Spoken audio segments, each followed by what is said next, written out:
Welcome to another video with the Elevator Consultants. We're on site at a very nice Class A office building.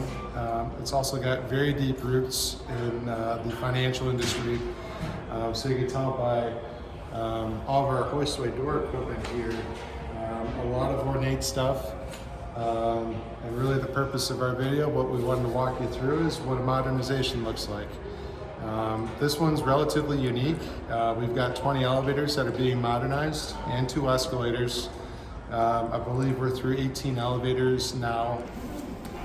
Really what we're looking at down here is part of this modernization. We certainly want to keep most of the ornate equipment here, so you can see how intricate all the details are on all these hoistway doors.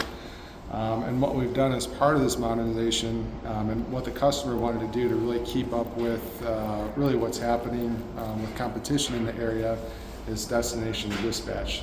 So you're going to notice these kiosks on the wall, and then above each elevator you've got a lettering system. So really what destination dispatch means is you go up and you choose what floor you want to go to. It'll tell you which elevator you need to go to, and you ride that elevator up.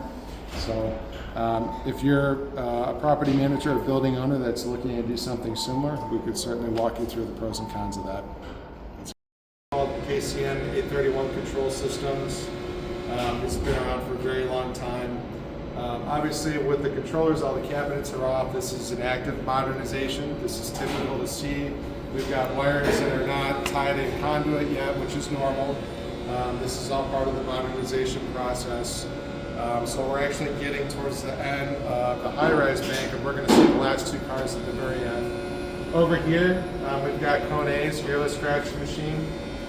These are MX 38s. These are gearless machines. They conform are pancake machines. They do make a smaller one out there. It's called an MX 18. That one really does look like a pancake. These are much more robust, so we'll put it that way. But if we turn around here, I'll try to get closer to the camera so you can hear everything I have to say. If we kind of look down this way, you're going to see this row of elevators, and then obviously we got the low-rise row of elevators as well.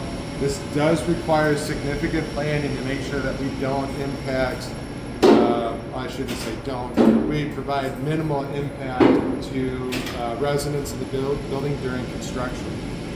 So part of that process, we're trying to figure out, based on how old the equipment is, which elevators are we having problems with? Can we start with that? Is there a group car out of all this that we need to plan ahead for? Because that's going to control dispatching. Are there certain tenants on certain floors that we need to make special accommodations for a project this large and really stemming over multiple years? That's something that we discussed with the original customer and how to go through this and really initiate the process as we went forward. Because this process did involve multiple years and it's still ongoing, even though we're coming up on the end, there's certain things that do come up that have to be addressed during a modernization, and that's where we try to step in and help with that process. So one of them was going to be with the traction cables. We did have issues with traction cables on one of the cars. That changed the order on what we did for the modernization. We're on site today to check up on, really overall how the job is going, what's needed, is there anything else that's been missed. And it sounds like there's been some non-elevator related work that's was probably overlooked during the initial bidding process. So as the inspector comes in and checks off each car to send it back into service, we're looking at smoke detectors in the machine room. We're going to need a lot more of those.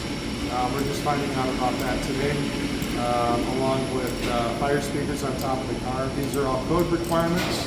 Stuff we write in our modernization spec is for these things to be turnkey. So as these things come up, we're more than happy to step in and assist in any way to ensure that everything keeps moving in a forward direction, rather than having companies point fingers at each other or we're stuck in the mud trying to move forward. So overall, this is what we have here for the new installation. If we walk down here, you're going to take a look at some of the older control systems. So these were made by a company called Montgomery. Obviously these cars are still running. We can see elevator B is still in motion.